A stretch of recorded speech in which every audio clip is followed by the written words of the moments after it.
Bonjour à vous, Philippe de l'Aiguisoire. Dans cette vidéo-ci, je vais tenter de répondre du mieux que je peux à la question que je réponds souvent, plusieurs fois par jour.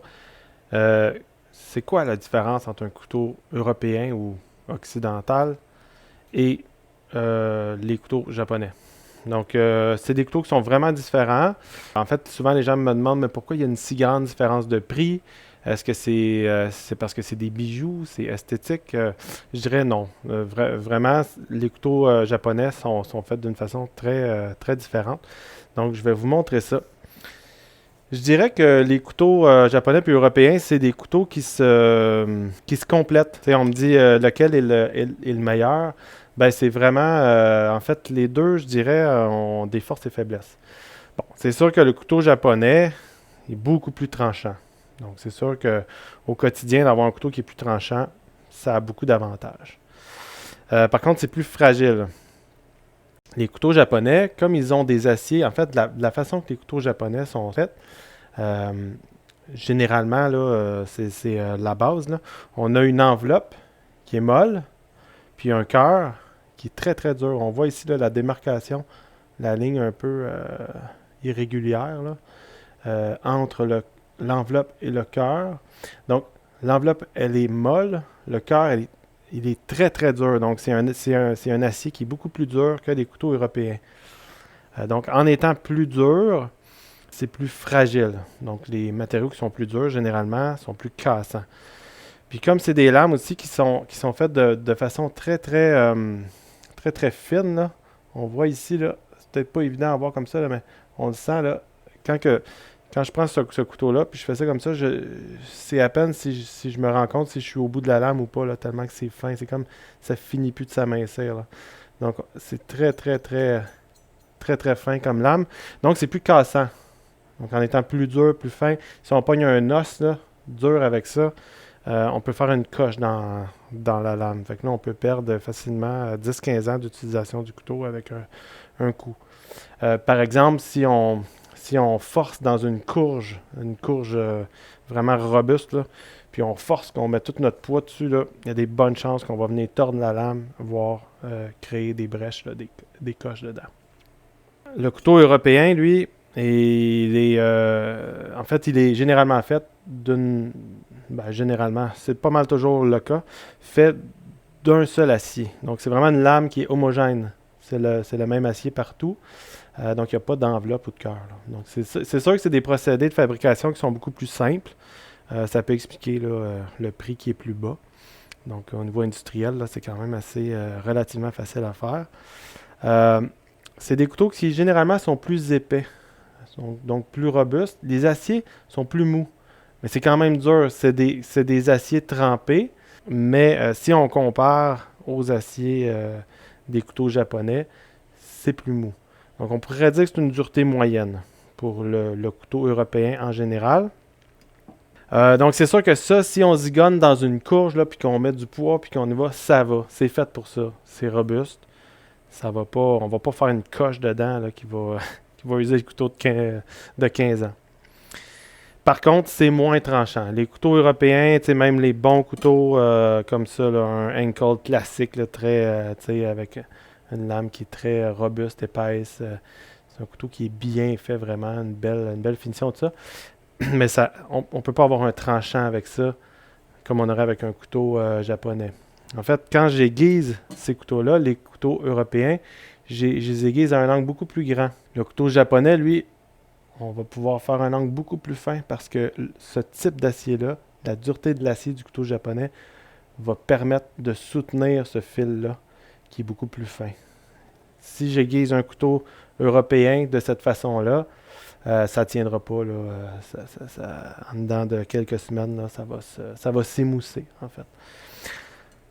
Donc, grosso modo, le couteau japonais, on coupe des carottes comme du beurre avec ça. C'est hallucinant. Là. Juste le poids du couteau, là, ça tranche là, de façon exceptionnelle. Euh, Puis lui, ben, il est plus robuste. Pour ça, je dis souvent dans une cuisine, s'il y a deux couteaux à avoir, je suis pas celui qui dit là, que ça prend 15 couteaux dans une maison spécialisée. Là. Les 2 couteaux qu'on devrait avoir dans une maison, si on en a juste 2, c'est justement un couteau européen, un couteau du chef, quelque chose d'assez robuste, comme le Victorinox par exemple, qui est quand même assez accessible à environ 70$, qui est très léger, mais qui est assez robuste pour couper des courges. Puis un couteau japonais qui peut des fois être plus court un peu. C'est sûr, en ayant un couteau japonais plus court, c'est plus maniable. Il y a plus de... on a plus de précision avec ça. On est moins loin de notre aliment. Donc, c'est ça. Fait qu'au quotidien, travailler avec un couteau japonais pour à peu près tous les aliments, ça rend la vie vraiment plus agréable. C'est vraiment excellent. Mais quand on a besoin de forcer ou de couper quelque chose de plus long, par exemple, on prend un couteau comme ça. Fait que je dirais que c'est des couteaux qui se complètent. C'est des couteaux qui sont vraiment différents. C'est pas pour le même usage.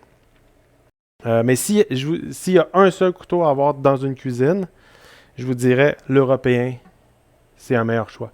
Si vous voulez juste un couteau d'une certaine longueur, le couteau européen est plus robuste, donc il va être plus polyvalent. Là. Vous allez pouvoir faire pas mal tout avec. C'est sûr que vous n'allez pas pouvoir trancher mince. C'est sûr que le couteau japonais va pouvoir vous amener aussi des possibilités en termes de minceur et tout ça. Mais en général, vous allez pouvoir tout faire avec ça. Donc, quelle différence qu'il y a aussi? Ben, si on parle au niveau des manches, généralement, les manches c'est des manches rivetées. Tout ce qui est en bois, tout ça, c'est des manches rivetées, quand même assez robustes. C'est plus lourd. C'est des couteaux qui sont plus lourds généralement. C'est sûr que ça varie beaucoup d'un à l'autre, mais généralement, les couteaux européens, comme les lames sont plus épaisses, plus robustes, c'est des couteaux qui sont plus lourds.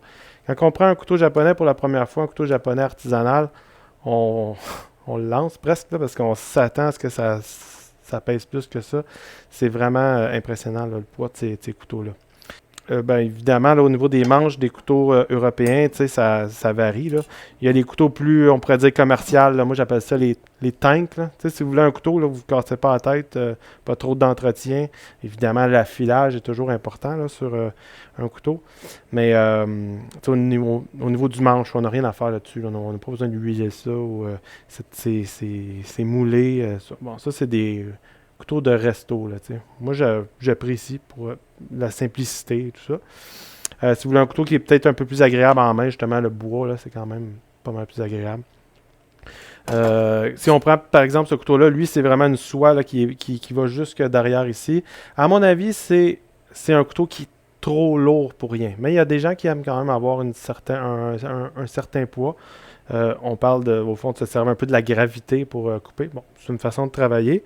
Mais à mon avis, ça, c'est un peu, je pourrais dire, overbuilt là, par rapport à l'usage qu'on en fait. D'avoir autant d'acier dans un couteau, là, c'est quand même assez intense. Mais bon, c'est un couteau qui va durer, qui peut durer 50 ans sans trop de problèmes. Au niveau des couteaux japonais, ben, comme que je dis, c'est des couteaux qui sont généralement plus légers. C'est sûr que ça varie en fait. Si on prend par exemple ce couteau-là, ça c'est un couteau japonais traditionnel. Donc un manche traditionnel qui est très rudimentaire. Là.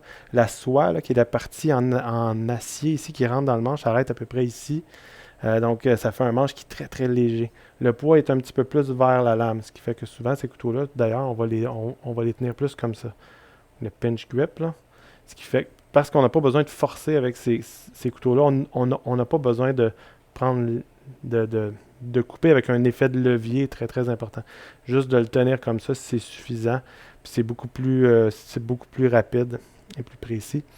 Donc c'est ça. Ça, c'est des manches traditionnelles, donc plus légers. Par contre, peut-être un petit peu plus fragiles. Il faut faire attention, là, ici, il ne faut pas qu'il y ait d'eau qui rentre ici. Tu sais, les artisans, moi, les couteaux que je tiens ici, les artisans font vraiment attention pour que ça soit bien étanche ici.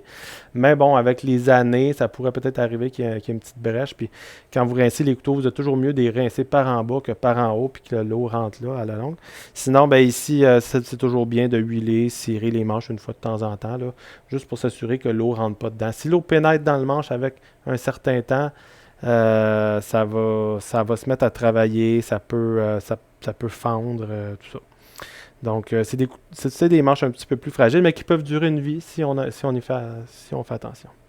Il y a aussi des couteaux qui sont plus, on pourrait dire, industriels. Donc, c'est le même principe. On a une enveloppe qui est en acier plus mou, puis un cœur dans un acier qui est composé d'un acier très dur. Donc, la même chose. Généralement, les lames des couteaux industriels sont plus... en fait, c'est plus épais.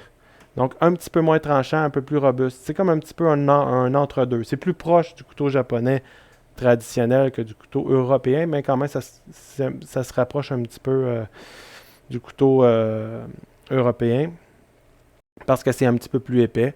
Donc, un petit peu moins tranchant, mais un peu plus robuste. Souvent, les gens dans les restos vont apprécier ces couteaux-là qui sont plus robustes là, pour le gros travail. Comme ça, c'est un manche qui est un peu, je pourrais dire, à mi-chemin entre le manche traditionnel japonais puis le manche européen riveté.